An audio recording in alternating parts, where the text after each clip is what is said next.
All right, folks, we'll get busy and get this meeting underway. Just a reminder that this meeting is recorded. It is for, it would be public information out there if it's ever requested. Y'all are probably more familiar with that than just about anybody else. We're going to go ahead and get started. Welcome, everyone. Thank you for taking a moment out of your lunch hour to join us on this monthly provider call. We enjoy them so much, we're going to do two of them this month. So it's a 2-for-1 December. We'll have.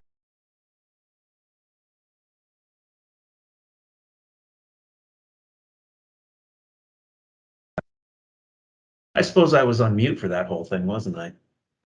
That's awesome. Awesome. Just the second part. Well, in case you missed it, we enjoy this meeting so much. We're going to do twice in December, both today and on December 30th. And then a quick reminder that, we are recording. Want to make a couple of welcomes to the agency of OPDS. The first is Latham Stack. He is our new Chief Audit Executive. He comes to us from Department of Education. He has in excess of 20 plus years of both governmental internal audits and internal auditing functions inside of the private sector as well. Latham's first charge is to organize an internal audit committee. And so he is reaching out to commission members and maybe reaching out into the public sector as well for additional members. The other introduction, you know the name, now it's time to see the face. Stephen Singer is our new executive director, and we welcome him from the state of Louisiana.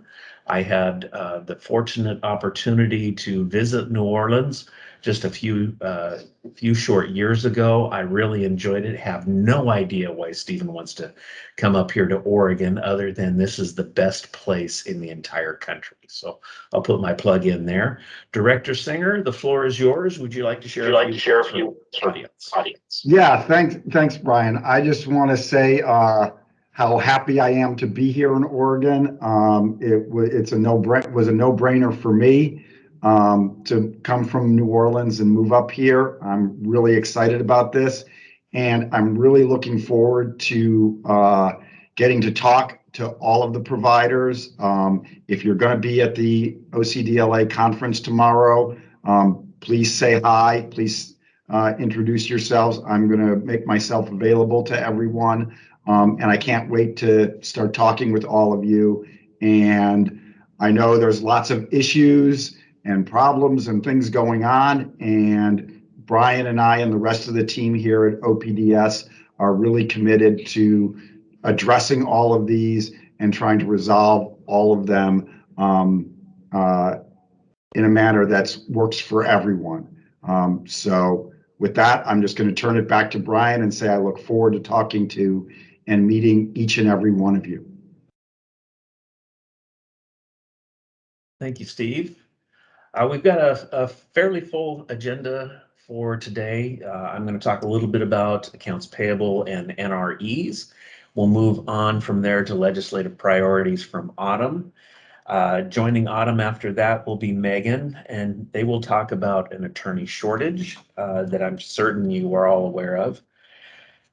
After they share what they have there, then Aaron will come back and talk to us a little bit about House Bill 5030 and the new CAP division, compliance, auditing, and performance. Following that will be questions and answers. We don't have anything that was provided in advance, but if you think of any questions at all, we'll reserve a little time for you at the end. Your questions are important to us. We learn by listening to you. So if you have anything at all, feel free to chime in at that point. Okay, so for accounts payable and NREs, you are already aware we have a new online submission coming online January 4th, and we will be requiring use of that online submission form for all payments that'll be requested of and made by OPDS. If you have not already had a chance to share or have questions about the online submission form, be certain to contact us here at OPDS. We will also be making a presentation at the next commission meeting. There will be a preview for the commission members of what that form looks like. And we will again have one final shot at this on the 30th with your call just prior to that going live. An email address will be required for all invoice submission. That's important that we be able to contact you, and we really encourage you to sign up for the emailed notices and updates as they come out as well. This information is on the main page of the OPDS website and on the bottom of the agenda for this meeting. So if you have not contacted us directly, feel free to drop anything you need in the mailbox for us. Moving on, Autumn, why don't you share with us what the legislative priorities are for OPDS? Thank you, Brian. And thanks for everyone for joining us. I'm happy to talk about what we're planning to do in the next year. As many of you may be aware, this is a short session year. Meaning we just have 1 month of time in the legislature for the full time when they'll all be working.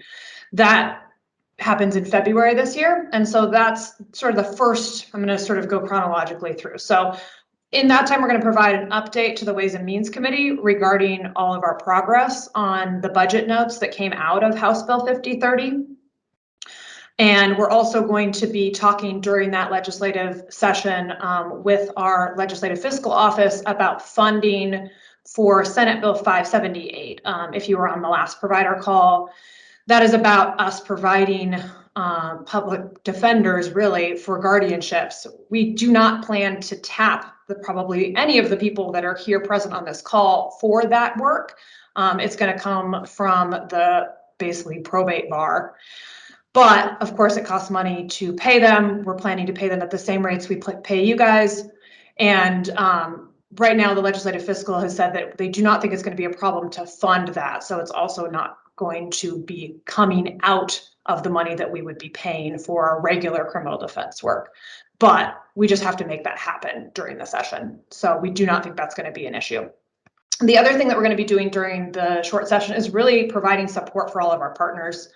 So OCDLA, OCDA, Partnership for Safety and Justice, OJRC, I'm sure I'm missing some, but to the extent we can provide guidance, expertise, what have you, and just be there as another voice of public defense, that's what we want to do. So we don't have anything major, we don't have any major bills that we're going after, but that's the short session in February. The next sort of touch point in the legislature, although we're going to be continuing to talk with them throughout, is in May, we're going to be meeting with the e-board, which is what Ways and Means sort of becomes in the interim session. And so the e-board is where we go to ask for more money. We're going to be providing another update on House Bill 5030 and the budget notes in the May e-board. We're also going to be asking for a partial release of the 100 million. I think probably by now you guys have all heard about the 100 million. I'm just going to say it again because I do think we want to distinguish this 100 million from what we've heard about before with the SPA and the 20 million in the past. This is a holdback from our budget. And so it's not a bonus. We don't like get an extra 100 million that we were not counting for. It is 100 million missing right now that we need to, as we're going through, continue to get. I'm getting a bad network quality thing, so stop me if suddenly you can't hear me. But generally, we need to make the legislature happy in order to continue to get that 100 million. And that's what we're going to be doing in May, is we're going to be asking for a partial release of the 100 million based upon our progress on the 5030 projects. So that's going to keep us funded going into the July contracts. We are going to be working towards an inflationary increase in those July contracts. For those contracts, our goal is to make that happen, to provide some percentage increase, but that really is dependent on the legislature and the release of that funding. So at this point, we cannot make any promises because it's a little bit out of our hands. This reminds me of when I was union president and trying to argue for more money from a nonprofit, in my case, MDI, and they say, well, where are the funds coming from? And it always goes back to the legislature. So just remember, we can only do what we have money for.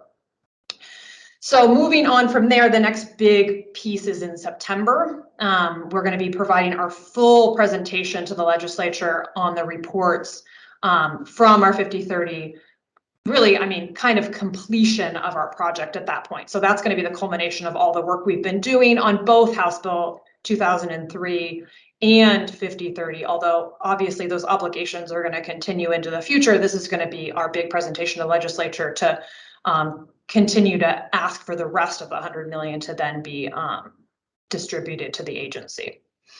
So that's kind of the update briefly as it is for the 2022 legislative priorities for OPDS. I'm also on the next agenda item, so I'll move right on, which is to the attorney shortage issue. This is a major issue.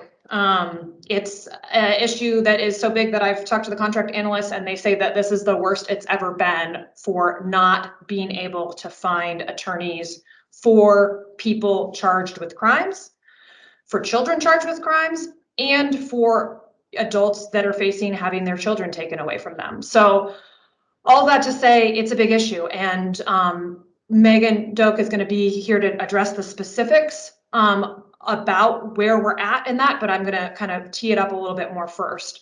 So we do, like, the biggest piece is that we have 11 people in cages awaiting a counsel that they have no one to talk to. So those are people with serious felony charges. This is not just an issue in just one county. This is an issue across the state, primarily in the Valley and in Jackson County. But we have, those people are the highest priority. Obviously, people that have been in custody for close to a month who do not have legal counsel, it's a major problem. Some of you may have seen the email that Sean McCrae sent out from OCDLA just an hour or so ago. That is really kind of a repeat of the emails you may be seeing from Megan. If you're not getting those emails from Megan and you think you can help, we're going to provide contact information at the end of this so that you know who to reach out to and where to get information from if you're able to help.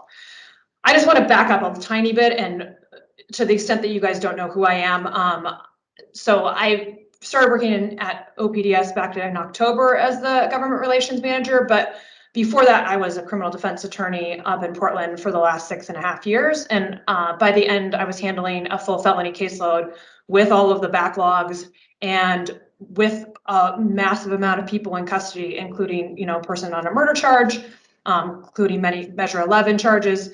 And if someone had sent me an email saying, hey, do you want another case? A person that is desperate for an attorney, I probably would have said, hey, I'm full. I have enough cases. But on the other side, I know what it is to find out that there is a person that was assigned to me, because I was in a public defense office. So, it went through the process and was eventually assigned to me, and find out that, oh my gosh, this person, because I didn't find out about them till Wednesday, they've actually been in custody since Friday, and they didn't get arraigned till Monday, and I didn't find out about them till Wednesday. I'm like, oh my gosh, I need to call them right now. I need to go see them. I need to get eyes on this person, or at least a voice in their ear to know that someone on the outside is there to work for them.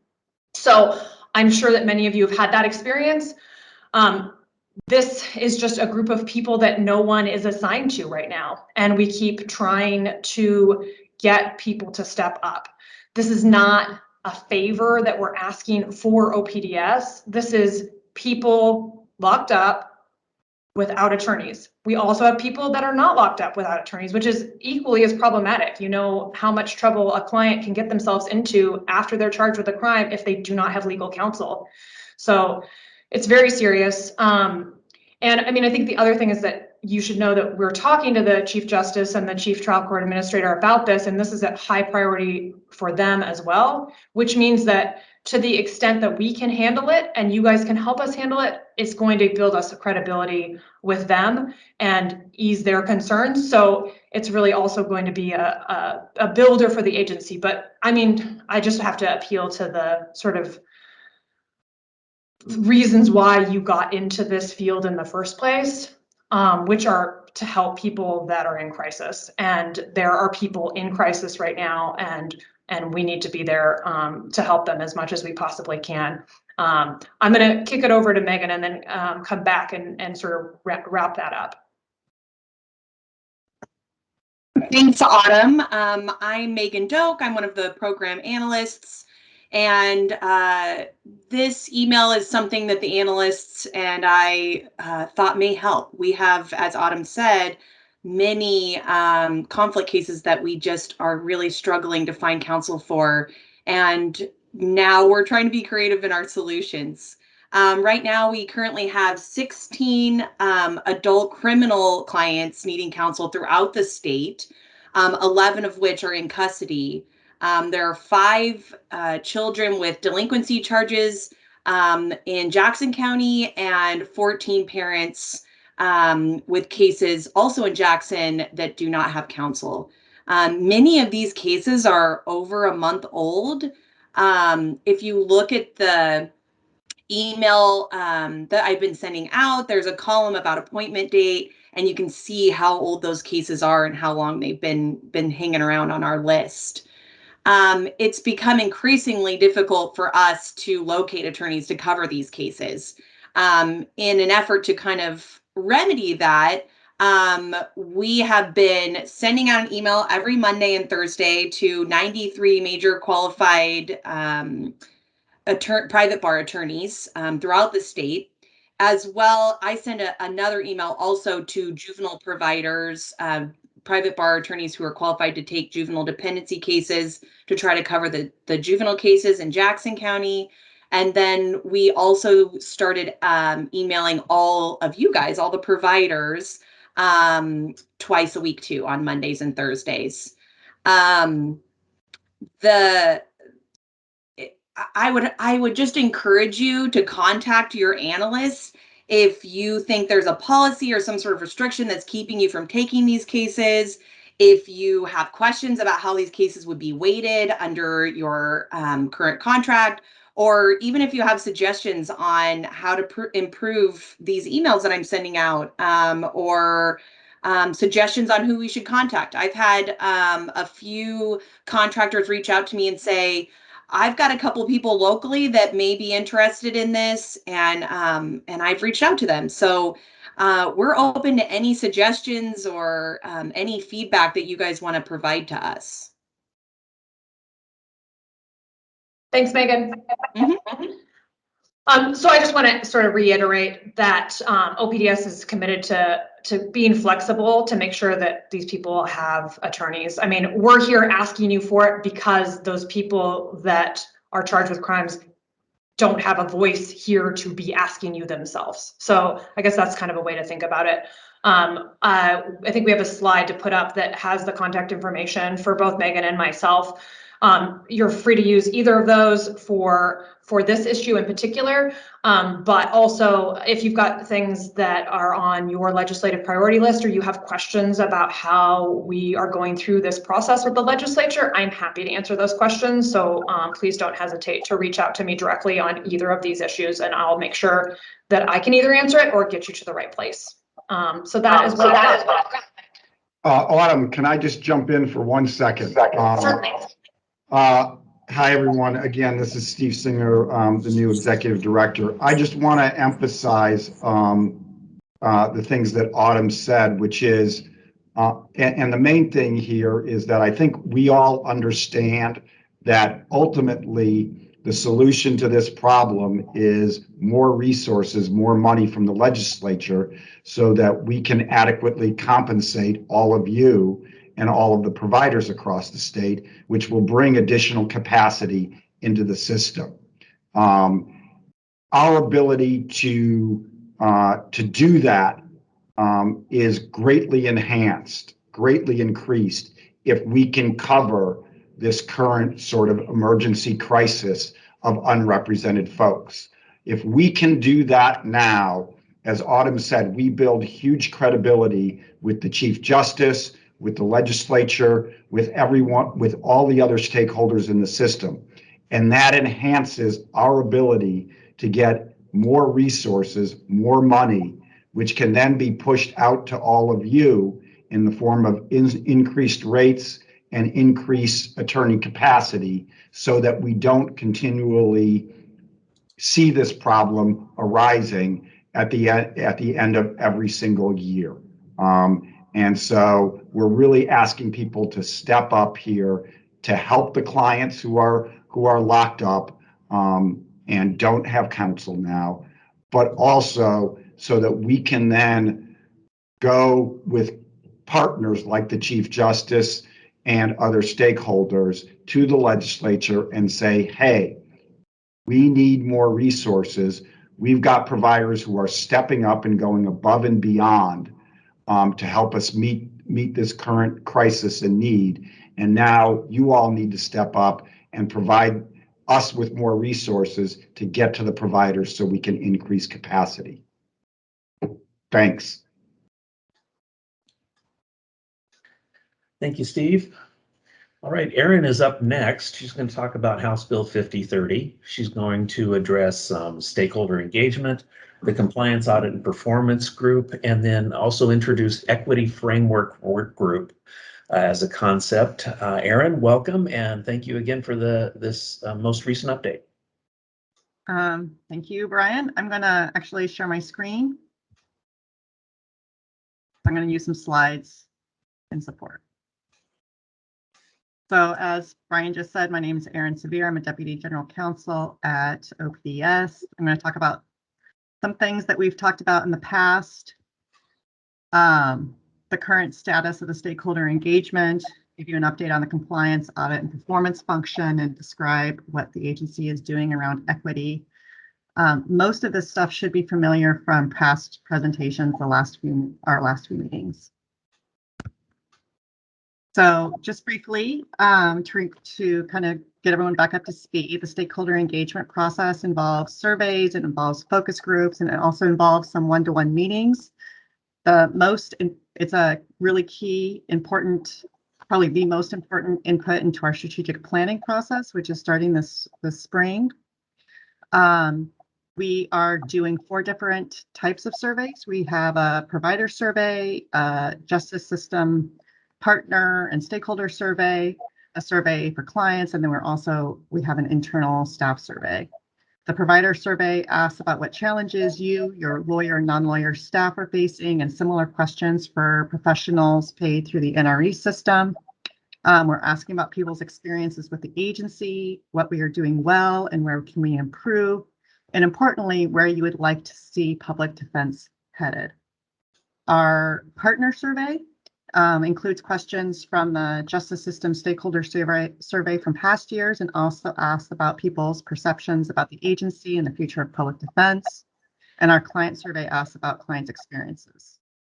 We anticipate releasing these surveys next Monday on December 6th, with a close date for the provider and partner surveys of December 20th, and an estimated closing date for the clients on January 15th. The longer timeline for clients is just that group is much more difficult for us to access, and we will need more time to get a meaningful input. We plan on distributing the survey through our email lists. We're hoping to directly email all qualified lawyers, people who are frequently paid through the NRE system. We will post these surveys, links to them on the pond, and we're doing a ton of outreach to try to reach clients where they are, whether they're incarcerated or in other institutional settings or on probation. But there are some groups that we simply cannot reach, and we are really relying on you to help us reach those individuals and groups. So I see this group here today as being a real essential to the success of this effort and how meaningful the input that we receive through it. So we're hoping that you are willing to help us by distributing it within your office, to your office staff, sharing it with any out of custody clients. If you're comfortable doing that, the survey is confidential. to others in your network and really anyone that you think would have valuable insight for how we deliver public defense in Oregon. A couple more notes on the client survey. It is being translated into Spanish, Russian, and Czechese. We'll have paper copies and digital copies available. We will also be producing a flyer that has a QR code that can be posted in an office, in a courthouse, or in other resource centers or access points. The other point I want to make on stakeholder engagement is that we are currently trying to find individuals for focus groups. And we are trying to staff up several provider focus groups. I recognize that there has been a number of work groups recently and that your time is valuable, particularly as we move into the holiday season. These work groups are going to focus on the big picture of where you want to see public defense go. It's about a 90-minute commitment for the people who are participating between now and January. And if you are interested, I just encourage you to let Autumn or I know, or if you think that there's a particular perspective that it's essential that we capture, that would be really helpful for us to know too. So I will also be sharing my email at the end of this presentation, and you can feel free to reach out to me directly. The final point is that we do anticipate a public meeting. We'll be talking about all the results of all of this in mid-February. Okay, I'm going to switch topics and move on to the compliance, audit, and performance work, which we're calling CAP. I spent a lot of time talking about CAP at our last meeting. So this slide is just really a reminder about why the agency is undergoing this reorganization and why it's developing the compliance, audit, and performance function. This is a core component of what the legislature is expecting from us for us to obtain that 100 million holdback. Again, I'm not going to go into detail here, but this is just sort of the high level key points of what CAP will help the agency with. It will help us better track how public money is being used and what the public is receiving for its return on investment in terms of quality of representation. It'll help the agency better evaluate and provide supports for quality public defense practices. This is really important for us to create some legitimacy with the legislature, which will really help us advocate for you and better resourcing our system. Just a couple key milestones. We anticipate we will have a draft organizational design for the CAP division. We'll be presenting on that at the December 16th PDSC meeting. We will be presenting on the CAP design in February to the legislature. And just as Autumn was talking about, the comprehensive plan for CAP is due in September 2022. I am going to switch topics again and talk about the equity work group. So first on here, I think it's just important to recognize that the agency has come a bit late into this conversation, and that this equity work group that we're creating is really just a first step. We have convened a committee of staff from all levels of our agency to develop an approach to embedding diversity, equity, and inclusion within and across agency operations and policies.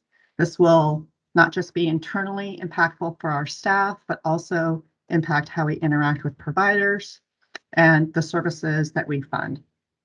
The short-term goal for this work group is to build out a shared language and understanding of diversity and equity inclusion work within OPDS, creating a vision and commitment to what advancing equity looks like for the agency, and to identify some tools, trainings, and resources needed to help the agency advance equity.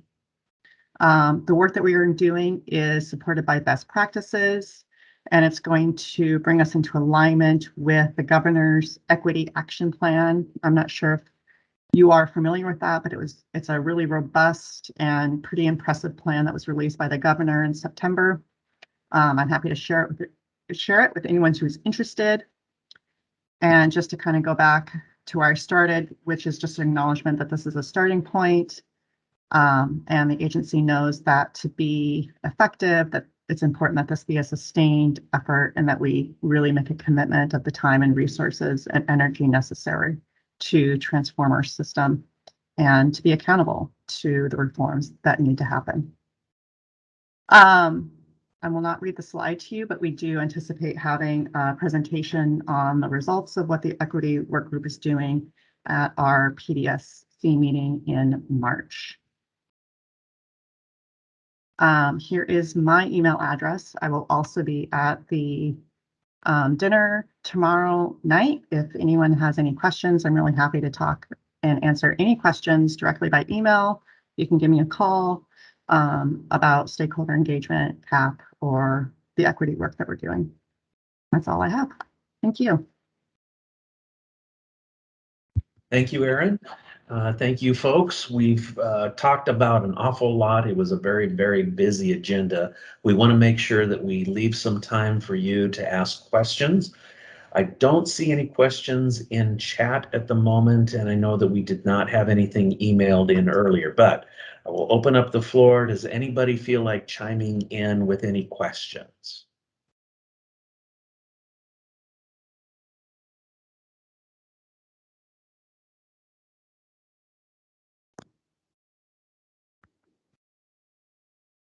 Okay, hearing none, thank you so much for joining. It's so nice to see over 50 people joining us on this call. I do look forward to seeing you again at the end of the month. Take care and have a wonderful week. Bye-bye.